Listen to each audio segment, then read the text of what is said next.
Everyone, my name is Viola P. Juanito. Our topic for today in ELEC 1 is History of Development. Number 1. Paris Convention for the Protection of Industrial Property, 1883. This international agreement was the first major step taken to help operators ensure that their intellectual works were protected in other countries. It applies to industrial property in widest sense, including patents, trademark, industrial design, utility models, service marks, trade names, geographical indication, and repression of unfair competition. One of the earliest agreements governing intellectual property was the Paris Convention for the Protection of Industrial Property, which was signed in Paris, France on March 20, 1883, with the purpose of protecting industrial property. It created a union. The convention is still in effect right now. Number 2. Berne Convention.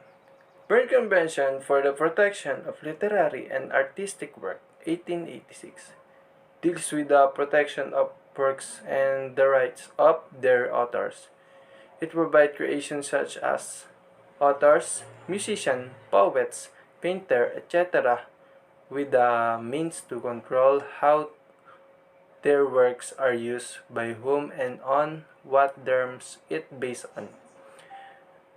Three basic principles and contains a series of provision determine that minimum protection to be granted as well, especially provision available to developing countries that want to make use of them.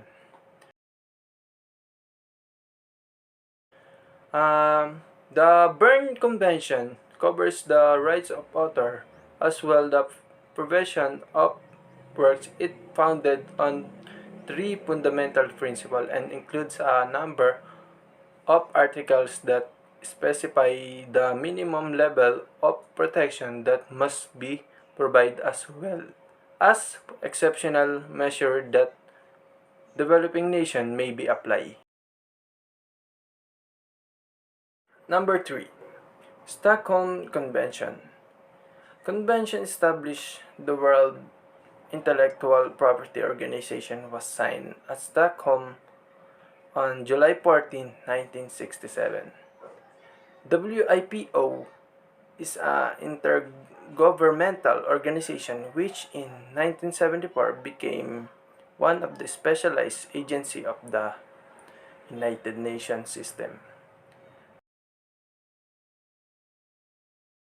Intellectual Property Organization or WIPO Convention, which was signed in Stockholm on July 14, 1967, came into effect in 1970 and it was revised in 1979. WIPO is an international body that joined the United Nations System Special Organization in 1974. Number 4. Budapest Treaty. Budapest Treaty on the international recognition of deposit of microorganisms for the purposes of patent procedure concern a specific topic, microorganism for the purpose of recognizing patent procedure in practicing the term microorganism is interpreted in a broad sense covering biological material, the deposit of which necessary for the purpose of disclosure in particular regarding invention relating to the food and pharmaceutical fields. On December 26, 1980, a modification to the Budapest Treaty on international recognition of the deposit microorganism for the purpose on patent process, which initially signed on April 28, 1977, was made to Budapest Convention, thus away with the requirement that microorganisms be deposited in each nation where patent protection is sought. Number 5. Convention for the Protection of Performers, Producers of Phonograms and Broadcasting Organization secures protection in performance of performers in phonogram for producers from phonograms and in broadcasting for broadcasting organization. The Rome of Convention permits restrict and exception to the aforementioned rights in the national law with regard private use the use of brief except in connection with covering current events ephemeral fixation by broadcasting organization using its own facilities and for its own broadcast use ex- exclusively for teaching or specific research and any other situation where national law provides from exceptional to copyright in literary and artistic work. Also, the restriction regarding performer rights are no longer applicable if a performer has granted permission for performer to be included in visual or audiovisual fixation. Number 6. Madrid Agreement concerning an international recognition of marks 1981 and its protocol in 1989. The system makes it possible to protect a mark in a large number of countries by obtaining an international recognition that has effect in each of the design contracting parties.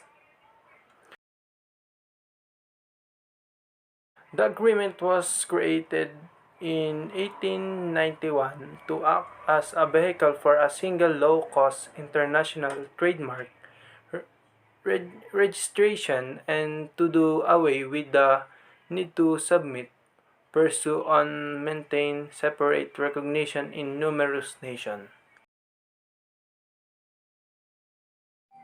Number 7.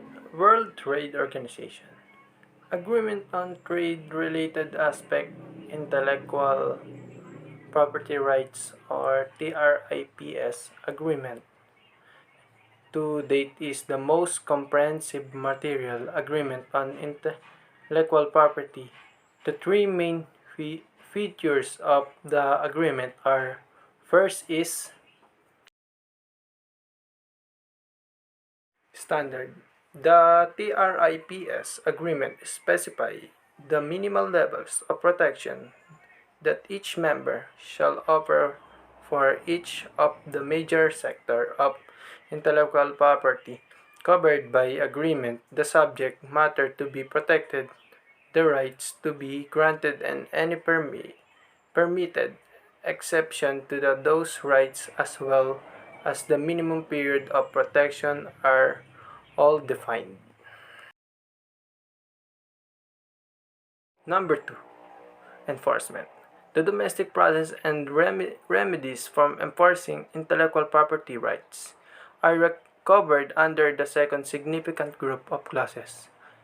The agreement lays out a few overreaching guidelines that apply to all IPR enforcement processes. It also includes clauses on the criminal procedures, provisional measure and special border requirement, and civil and administrative procedures, and the remedies, all of which specify in some detail the procedures and remedies that must be available in order for rights holder to successfully enforce their rights.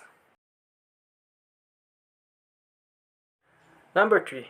Dispute settlement. Dispute settlement is according to agreement disagreement between WTO members regarding the observance of the TRIPS or requirements must be resolved according with WTO dispute resolution process. The agreement also established several fundamental concepts like national and most favorable nation treatment as well as some broad guidelines to make sure the procedural challenges in acquiring and maintaining IPRS do not negate the substantive gains that should follow from the agreement. Thanks for watching.